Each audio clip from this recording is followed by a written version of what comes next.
មានបងប្អូនពី3នាក់គាត់បានខមមិនប្រាប់ឲ្យខ្ញុំបង្រៀនពីរបៀបធ្វើទឹកម៉ាក់ក្នុងវីដេអូនេះខ្ញុំនឹងមកចែករំលែកបទពិសោធន៍ក្នុងការធ្វើទឹកម៉ាក់របស់ខ្ញុំចែកជូនបងប្អូនទាំងអស់គ្នាតាមបទពិសោធន៍ខ្ញុំឲ្យតែត្រីក្រឹមចូលគឺខ្ញុំត្រូវការដាក់ទឹកម៉ាក់មុននឹងខ្ញុំឡើងកែវជាពិសេសត្រីដែលទៅបំបែកពីសម្បុកទី1ដើម្បីឲ្យសកាវាក្រាស់ទី2ដើម្បីឲ្យវាផ្លេចសម្បុកលឿនទី3ធ្វើឲ្យវាមានកម្លាំងមាំមួនហើយនឹងធ្មេញវារាងមុតហើយក្នុងវីដេអូនេះខ្ញុំនឹងបង្ហាញពីវត្ថុធាតុដើមនិងការដាក់រកវត្ថុធាតុដើមសម្រាប់ធ្វើទឹកម៉ាក់ទឹកម៉ាក់យើងអត់មានពិបាកក្នុងការធ្វើទេប៉ុន្តែគ្រាន់តែវាទាមទារពេលវេលាយូរ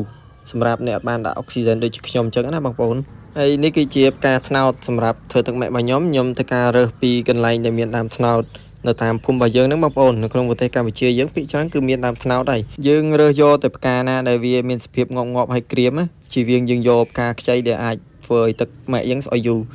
ស្លឹកចេកក៏ជាវត្ថុធាតុដើមសំខាន់សម្រាប់ធ្វើទឹកម៉ាក់ផងដែរបន្ទាប់ពីផ្កាថ្នោតឈ្មោលជាវត្ថុធាតុដើមដែលយើងងាយស្រួលរកជាងគេមួយទៀតតាមបទពិសោធន៍របស់ខ្ញុំធ្វើការប្រើចំបើងមានបងប្អូនខ្លះក៏គាត់ប្រើជាដើម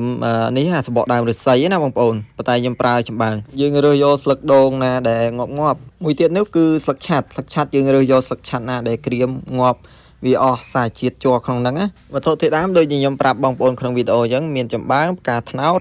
ស្លឹកចេកអំបិលហើយនិងស្លឹកឆាត់ហើយនឹងស្លឹកដូងមួយទៀតហើយខ្ញុំមិនបានថតនៅក្នុងហ្នឹងទេបងប្អូនកុំឲ្យយើងញ៉ៃញ៉ៃច្រើនយើងគ្រាន់តែមូស្លឹកដែលញ៉ៃញ៉ៃដូចជាចំបើងហើយនឹងស្លឹកចេកហ្នឹងយើងមូដាក់ម្ដុំមក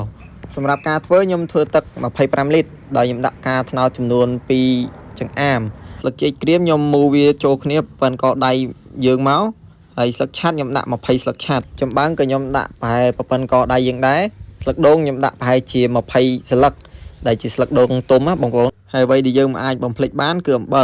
បិលយើងដាក់ប្រហែលជា2ស្លាបព្រាបាយមកនៅក្នុងទឹកយើងបើបងប្អូនមានស៊ីសៀតបន្ថែមទៀតរឹតតែល្អតាមរយៈបទពិសោធន៍ដែលខ្ញុំបង្រៀនបងប្អូនហ្នឹងគឺទឹកម៉ាក់ដែលខ្ញុំអាចប្រាប់បានរយៈពេល1ខែ1សប្តាហ៍កំឡុងពេលដែលយើងដាក់ចូល1សប្តាហ៍ដំបូងហើយទៅ2សប្តាហ៍គឺទឹកម៉ាក់យើងចាប់ផ្ដើមកាច់មេស្អុយពេញហ្នឹងយើងអាចប្រើបានទេបងប្អូនយើងចាំដល់រយៈពេលប្រហែលជា1ខែទៅ1ខែ1សប្តាហ៍បានយើងអាចប្រើបានបើយើងដាក់អុកស៊ីហ្សែនយើងអាចប្រើបានលឿនជាងហ្នឹងបងប្អូនបើសិនបើទឹកម៉ាក់យើងអត់ទាន់បាត់ស្អុយទេបងប្អូនយកមកប្រើនឹងធ្វើឲ្យត្រីយើងងាប់ភ្លាមហើយ